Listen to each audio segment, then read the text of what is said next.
Leukemia is cancer of the blood-forming tissues, including the bone marrow. It is a traumatic experience for sufferers and also family members.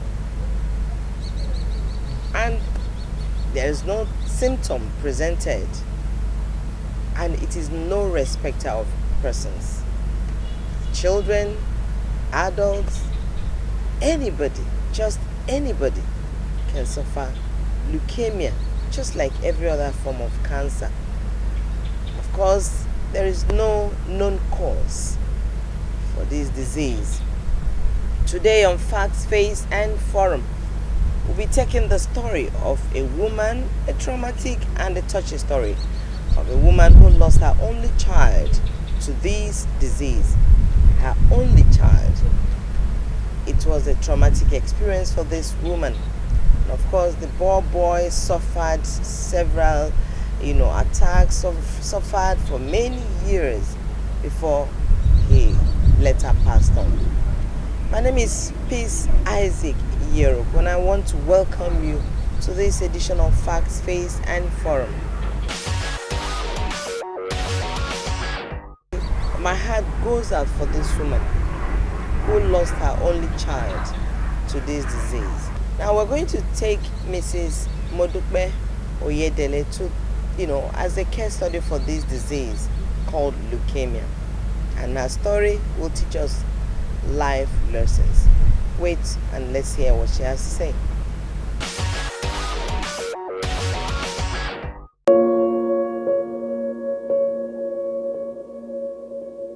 I lost my only child, an 8-year-old, to leukemia on 25th, 2014, which is on Christmas Day. I name it Black Christmas. But it all started when he was 2 years, complaining of pain, running temperature. He was taken to a private hospital. It was at a point we discovered that instead of spending money on the treatment, why can't we go to general hospital to run a test, which we did. On getting there, he was taken to hematologist department, and a bone marrow test was carried out to know what is actually the cause of his blood being reduced. So after the test was carried out, it was discovered he has first I was told he has anemia. So January 2010, in January 2010, which is on the 4th of January 2010, was actually his first time of taking blood. He was given a pint of blood and he was well, he was doing okay. We went back, we're still fighting anemia. So we went back home, given a 2 weeks appointment to come back. Before the 2 weeks, the blood has actually went down. We have to go back to the hospital. On getting back, he was given a 2 pints of blood because the blood was very low before a test was carried out. After the test, it was like the doctor called me to his office and asked me a question that, "Madam, how many children do you have?" So I said, "To the glory of God, Timilehin is my only child for now." He said, "I'm sorry to inform you that your child has leukemia." Then I don't even know what leukemia is all about. So I have to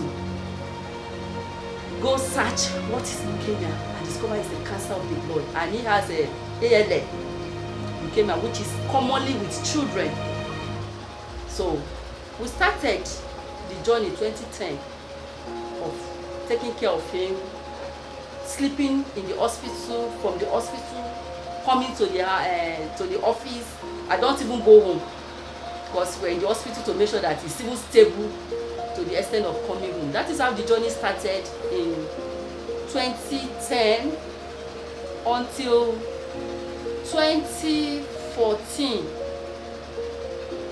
Quite to that time, Timilehin was actually out of leukemia. Timilehin was out of leukemia and he was doing well. Everything was moving on fine, but there was a relapse.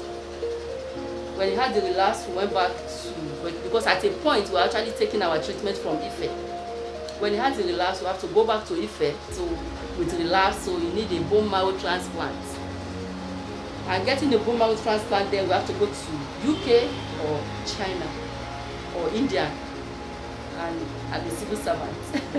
I don't have such money to go to the hospital or to even say that I want to take him to China for treatment. So they were still managing him until 2014 on December, when he went to rest.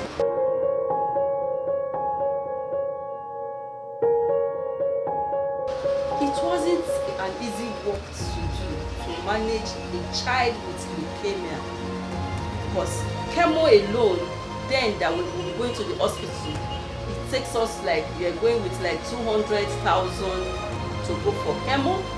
From getting to the hospital for chemo, by the time you run your test for your chemo, you discover that the child has infection.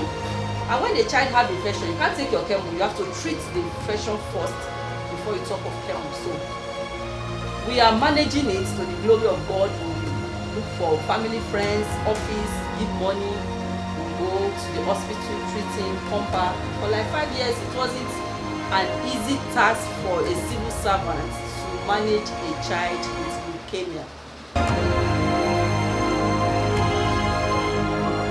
Because of this Timilehin Leukemia Foundation, I've come across adults, even more than 10. As at last week, I was called from Jos that we have an adult, a woman of 55 years, has leukemia. And before we know it, for 2-3 days, the woman is dead.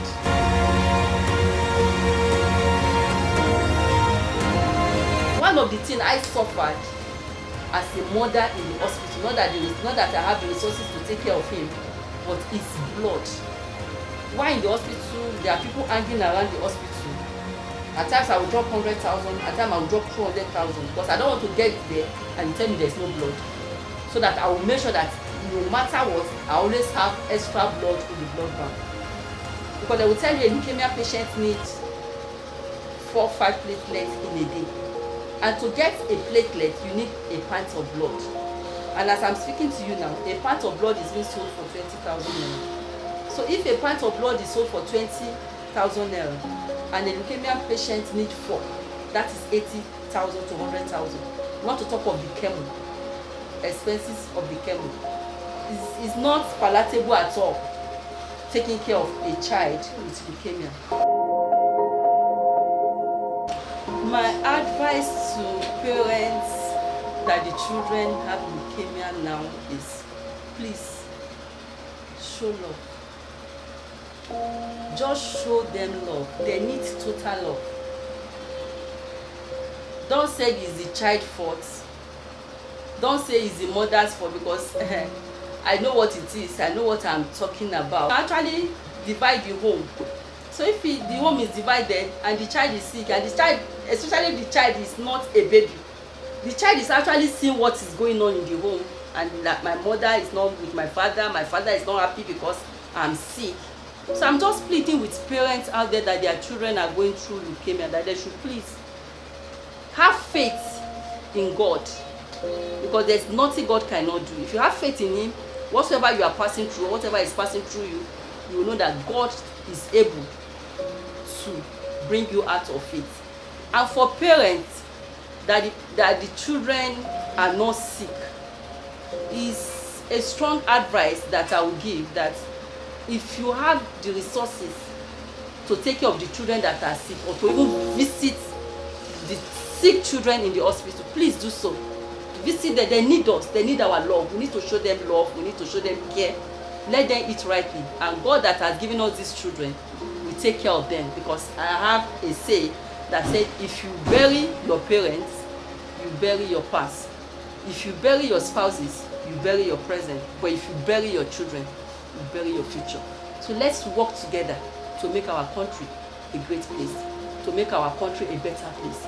If the government is not doing the little that is their responsibility, let me and you come together and do what we need to do, so that our country will be a better place. It's a thing that we as a country or as a leader need to find solution, not even to cure it, because For now, there's no cure, but to find solution to how these children can actually get treatment for free in our general hospital.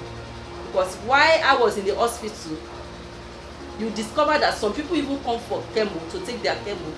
They have money for chemo. But when the child have infection, they will tell you they don't have money to buy antibiotic. They don't have money to buy medicine for now. It's the chemo money they have and they can't spend it. And before you know it, they will lose that child. They will go home with the dead child and go home with their money. But if we have a system in place that a child or children with leukemia can actually walk into the hospital and take care of themselves and take care of the children, that it will actually go a long way. One of the things we do is to organize people together, let them know about leukemia, because most people are not even aware about the sickness. Then they will also donate blood for people in the hospital. Generally, people in the hospital. But when you talk about leukemia patients, you can't get a blood now and keep it for leukemia patient, because the blood can only stay for a period of time.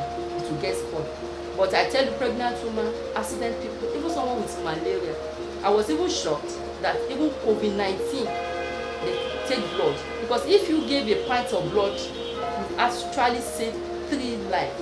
You have leukemia, you have a white blood cell, you have a platelet, and you have a plasma. The plasma, they actually use it for people with COVID-19. So if you walk into the hospital and you give blood, you actually save life. And if me and the people out there are complaining that the government is not doing well, which is their primary purpose is to take care of people and security. So the little one we can do for ourselves to help individuals, and especially to even help those that cannot even speak for themselves, let's go out there and do it. So the Timilehin Leukemia Foundation is out there to support people with leukemia and to also create awareness about leukemia. That's Mrs. Modukbe Oyedele. A touching story. A little boy Timilehin just passed. You know, that's the dream of a story or a situation of a young little boy's dream that was dashed into pieces. Because, you know, everybody born has one thing or the other that God sends them here to come and do. And if that is not done or accomplished, it's a waste. So that boy wasted away due to this disease called leukemia. So sorry.